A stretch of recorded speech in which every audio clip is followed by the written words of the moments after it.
In the works of Kabbalah, we talk about the existence of four spiritual worlds.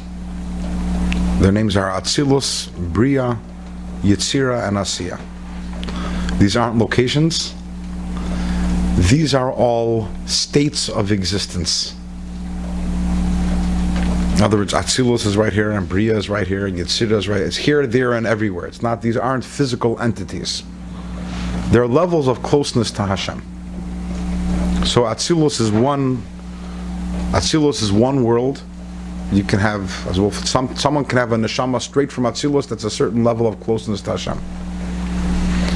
And then you have, and these are gradations of the divine energy. Then you have the world of Bria, which is a state of lesser closeness to Hashem than Atzilus. Bria is also known as Gan Eden Elyon, the higher level of Gan Eden. So a neshama, after it passes away, and if it's zoicha, if it merits the higher level of Gan Eden, that means that it's experiencing a relationship with Hashem and closeness with Hashem on the level of the world of Bria. And then you have the world of Yetzira, which is a lower level. It's called Gan Eden Atachten. That's the lower level of Gan Eden. It's also a level. These are all realms within holiness, all levels of holiness and levels of closeness to Hashem. And then you have the world of Asiya, which is the lowest spiritual world, and then we have our physical world after that. The essence of every single world is 10 spheres. There's 10 divine attributes. You have Chachma and Bina and Das, and then the 7 Midos, Chesed, Gvura, Tiferes. So every single world you have the divine light which is shining in that world, and that divine light enters what's called the Kalim. The spheres are known as the Kalim. A Kali is a vessel or a utensil. The world of Atzilus is the first place where limitation begins. Meaning that higher than Atzilus there is Ur and Saf. Higher than Atzilus there are many, many different levels of Hashem's energy. And all of the energy, the Ur and Saf, is not defined, is not limited. You can't say there's 10 spheres in the Ur and Saf, because there's no 10, there's no 11, there's no 9. It's absolute unity and absolute simplicity, because the Ur and Saf is a perfect reflection of Hashem, and just like Hashem is absolute unity and indescribable and undefinable, the Ur that emanates from Hashem, the energy that emanates from Hashem, is the same thing. Until the world of Atzilus. Then you have the world of Atzilus. In the world of Atzilus, to give it a very simple metaphor, you have over there 10 cups. Kalim. One cup is called Chesed, one cup is Gvura and Chachma and Bina, the 10 different spheres. And every cup has a different color, except that it isn't a color; it's a different nature. When the divine light enters Chachma, what comes out of the Keli afterwards is light which is colored and looks like Chachma.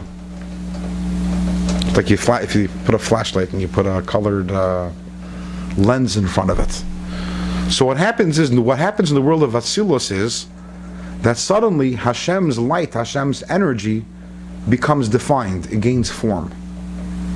Until now, Hashem's energy was limitless and undefined, and suddenly when it comes into the world of Atzilus, now suddenly we have Hashem's energies defined in different ways. Some of the energy now looks like kindness, and some of it looks like severity, some of it looks like wisdom, and some of it looks like mercy, and some of it looks like royalty.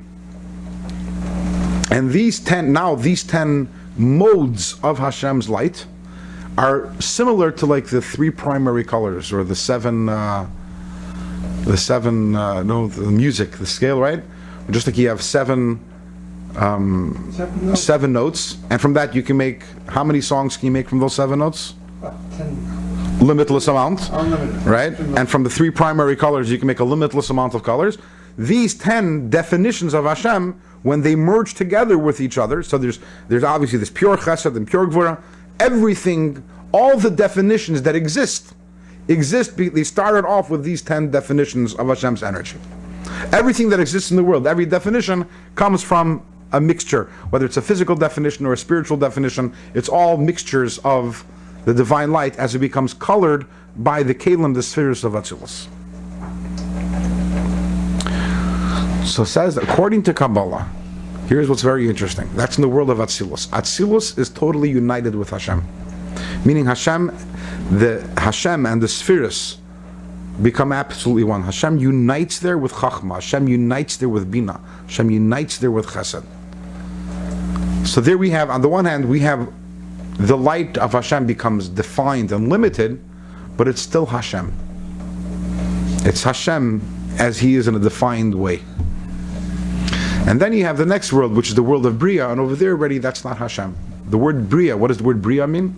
Creation. Creation means already it's something different.